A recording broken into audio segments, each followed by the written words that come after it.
कहानी की शुरुआत में हम जूलियट नाम की एक लड़की को देखते हैं जो कि एक नर्स है और एक हॉस्पिटल में काम करती है। फिर रात को जब जूलियट अपने होटल में आती है तो हम देखते हैं कि वो काफी परेशान है और किसी चीज के बारे में सोचकर सो नहीं पा रही। दरअसल हाल ही में ही जूलियट का ब्रेकअप हुआ है जिस वजह से वो थोड़ा डिस्टर्ब रहने लगी है। फिर अगली सुबह जूलियट एक रेंटल अपार्टमेंट देखने आती है लेकिन वो अपार्टमेंट उसे बिल्कुल भी पसंद नहीं आता। फिर इसके कुछ देर बाद उसे एक दूसरे अपार्टमेंट के लिए कॉल आता है तो जूलियट उसे देखने के लिए उस अपार्टमेंट में पहुंच जाती है। वहां पर उसकी मुलाकात उस घर के मालिक मैक्स से होती है। मैक्स उसे वो अपार्टमेंट दिखाता है और जूलियट को वो बहुत पसंद भी आता है, पर वो अपार्टमेंट बहुत बड़ा था तो जूलियट को लगता है कि शायद उसका रेंट भी बहुत ज्यादा होगा, लेकिन मैक्स उसे इसका रेंट बहुत कम बताता है। जूलियट जब उससे इसकी वजह पूछती है तो मैक्स बताता है कि इस बिल्डिंग के नीचे से ट्रेन गुजरती है जिस वजह से लोगों को डिस्टर्बेंस होती है और इस वजह से उसने अपार्टमेंट का रेंट कम रखा है। पर जूलियट को इससे कोई प्रॉब्लम नहीं थी, इसलिए वो उस अपार्टमेंट को रेंट करके वहाँ पर शिफ्ट होने लगती है। इसी दौरान वहाँ पर उसकी मुलाकात मैक्स के ग्रैंडफादर से होती है जिनसे बातें करते वक्त जूलियट को उनका बिहेवियर काफी अजीब लगता है। फिर एक रात जब जूलियट अपने अपार्टमेंट में सो रही थी तभी वहाँ पर उसे किसी के होने का एहसास होता है, पर जूलियट जब वहाँ पर उठकर चेक करती है तो उसे वहाँ पर कोई नहीं दिखाई देता। अब ये सब देखकर जूलियट वापस सोने चली जाती है, पर तभी वहाँ पर हम किसी की परछाई को देखते हैं जिसका मतलब है कि कोई जूलियट के ऊपर नजर रख रहा है। फिर अगली सुबह जब जूलियट जॉगिंग करके वापस अपने अपार्टमेंट में आती है तो उसे अपने गेट के बाहर एक गिफ्ट मिलता है जिसको देखकर उसे लगता है कि शायद ये मैक्स ने रखा होगा।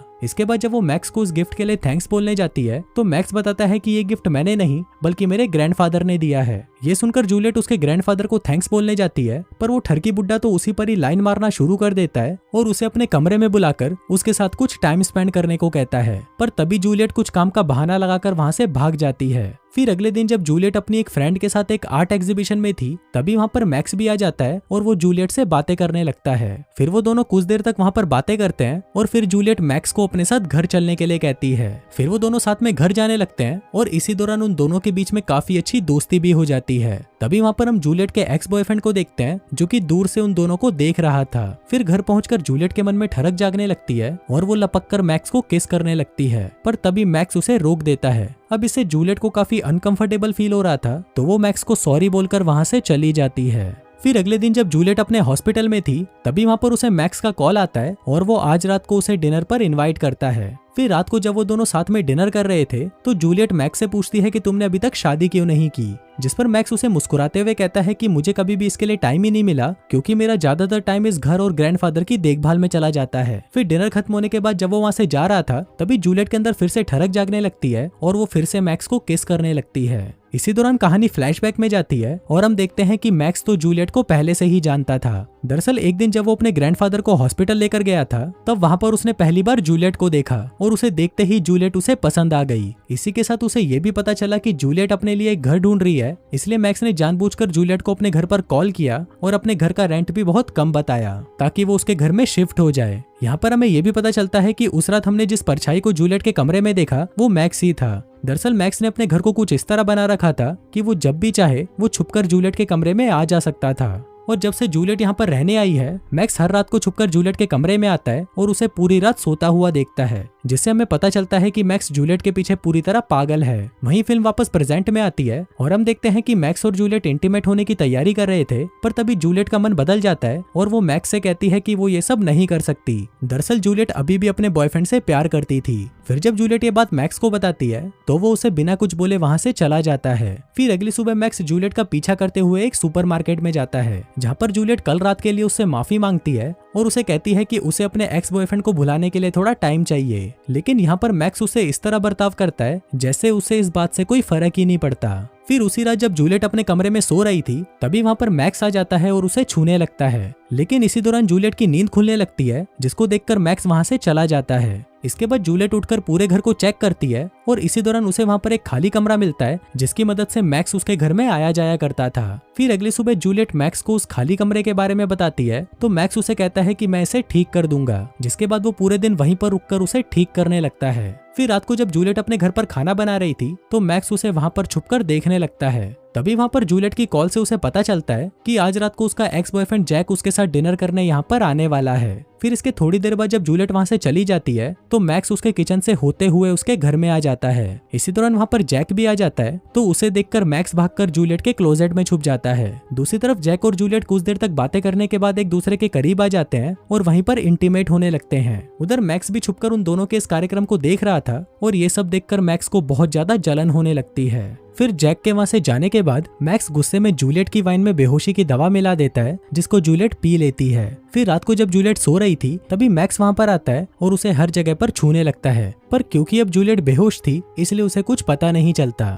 फिर अगली सुबह जूलियट काफी लेट उठती है जिस वजह से वो हॉस्पिटल जाने के लिए बहुत लेट हो जाती है। फिर कुछ देर बाद जब हॉस्पिटल में जूलियट अपनी एक दोस्त के साथ बात कर रही थी तभी हमें पता चलता है कि जूलियट पिछले कई दिनों से काम पर लेट आ रही है। जूलियट को भी ऐसा लगने लगता है कि उसके अपार्टमेंट में कुछ तो अजीब है, इसलिए वो अगले दिन पूरे अपार्टमेंट में कैमरे लगवा देती है, पर इस बारे में वो मैक्स को कुछ नहीं बताती। वहीं दूसरी तरफ हम मैक्स को देखते हैं जो कि अपने ग्रैंडफादर को ड्रग्स की ओवरडोज देकर मार डालता है क्योंकि वो अक्सर उसे काफी उल्टा सीधा बोला करते थे। फिर रात को मैक्स जैक और जूलियट को एक साथ डिनर करते हुए देखता है जिसको देखकर वो और भी ज्यादा गुस्सा हो जाता है। इसके बाद जब जैक वापस अपने घर जा रहा था तब मैक्स उसे धक्का देकर सीढ़ियों से नीचे गिरा देता है। वहीं जूलियट जब घर आकर कैमरे की रिकॉर्डिंग्स चेक करती है तो उसे वहां पर कुछ नहीं मिलता, इसलिए वो कंप्यूटर बंद करके वाइन पीने लगती है और ये वही वाइन थी जिसमें मैक्स ने बेहोशी की दवा मिलाई हुई थी। फिर जब जूलियट उसको पीने के बाद बेहोश हो जाती है तो मैक्स वहां पर आकर उसके साथ सेम प्रोसेस वापस करने लगता है, लेकिन इस बार जूलियट को होश आ जाता है और ये देखकर मैक्स उसे तुरंत बेहोशी का एक इंजेक्शन दे देता है जिसके कारण जूलियट फिर से बेहोश हो जाती है। अब उस दवा की वजह से जूलियट अगले दिन फिर से लेट उठती है जिस वजह से वो जल्दी में हॉस्पिटल जाने के लिए तैयार होने लगती है, पर इसी दौरान उसे बेड के नीचे वो इंजेक्शन की कैप मिलती है जिसको देखकर वो समझ जाती है कि हर रात जरूर उसे कोई बेहोशी के ड्रग्स दे रहा है। इसके बाद हॉस्पिटल जाकर जूलियट अपने खून और यूरिन को टेस्ट करवाती है ताकि वो पता लगा सके कि कोई उसे ड्रग्स तो नहीं दे रहा। इसके बाद जूलियट को जैक का मैसेज आता है जिसमें उसने लिखा था कि वो आज रात उसके घर डिनर पर आने वाला है। वहीं दूसरी तरफ हम मैक्स को देखते हैं जो कि जूलियट के कमरे में आकर उसकी चीजों को छूने लगता है, पर तभी वहां पर जैक भी आ जाता है और वो उसके घर में आकर मैक्स के उस सीक्रेट दरवाजे को देखने लगता है, पर तभी मैक्स उसके पीछे आता है और सीन यहीं पर कट हो जाता है। वहीं हॉस्पिटल में हम जूलियट को देखते हैं जिसे अपनी रिपोर्ट्स पढ़कर पता चलता है कि उसके खून में ड्रग्स है। अब जूलियट काफी ज्यादा डर जाती है और वो मैक्स को फोन करने की कोशिश करती है ताकि वो उसको घर जाने से रोक सके, लेकिन उसका कॉल नहीं लगता। इसके बाद जूलियट भागकर अपने घर आती है और अपने कैमरे की रिकॉर्डिंग चेक करने लगती है। तभी उसे भी पता चल जाता है कि उसे हर रात को ड्रग्स देने वाला और कोई नहीं बल्कि मैक्स ही था। अब ये देखकर जूलियट बहुत ज्यादा डर जाती है, लेकिन तभी वहां पर उससे मिलने मैक्स आ जाता है और वो अपने साथ वाइन की एक बोतल भी लेकर आया था। अब जूलियट उसके साथ काफी नॉर्मल बातें करती है ताकि उसे शक ना हो कि उसे सारी बातों का पता चल चुका है। इसके बाद जब मैक्स जूलियट को वाइन देता है तो वो कोई बहाना लगाकर उसे पीने से मना कर देती है क्योंकि उसे पता था कि मैक्स ने जरूर इसमें कुछ मिलाया होगा। अब मैक्स को भी शक होने लगता है कि शायद जूलियट को सब कुछ पता चल चुका है, इसलिए वो एक ड्रग्स वाला इंजेक्शन लेकर उसे जूलियट को बेहोश करने की कोशिश करता है, पर तभी जूलियट एक चाकू निकालती है और उससे वो मैक्स पर अटैक कर देती है। अब वो वहाँ पर कुत्ते की तरह लड़ने लगते हैं, पर तभी जूलियट उसे किसी तरह से पीछा छुड़वाकर बाथरूम में चली जाती है और खुद को लॉक कर लेती है। फिर इसके कुछ देर बाद जब जूलियट आईने में अपनी खूबसूरत शक्ल को निहार रही थी तभी मैक्स वहां पर आकर उसे पकड़ लेता है और उसे मारने की कोशिश करता है, पर तभी जूलियट उस पर फिर से हमला कर देती है और वहां से भाग जाती है। भागते हुए जूलियट एक रूम में आती है जहां पर उसे एक पंचिंग मशीन मिलती है। फिर वो उस मशीन को लेकर वहां से भागने का रास्ता ढूंढने लगती है, लेकिन तभी मैक्स उसे एक मुक्का मारकर नीचे गिरा देता है। इसके बाद मैक्स उसे जान से मारने ही वाला था, पर तभी जूलियट उस पर उस पंचिंग मशीन से हमला कर देती है। इससे मैक्स घायल तो हो जाता है लेकिन मरता नहीं।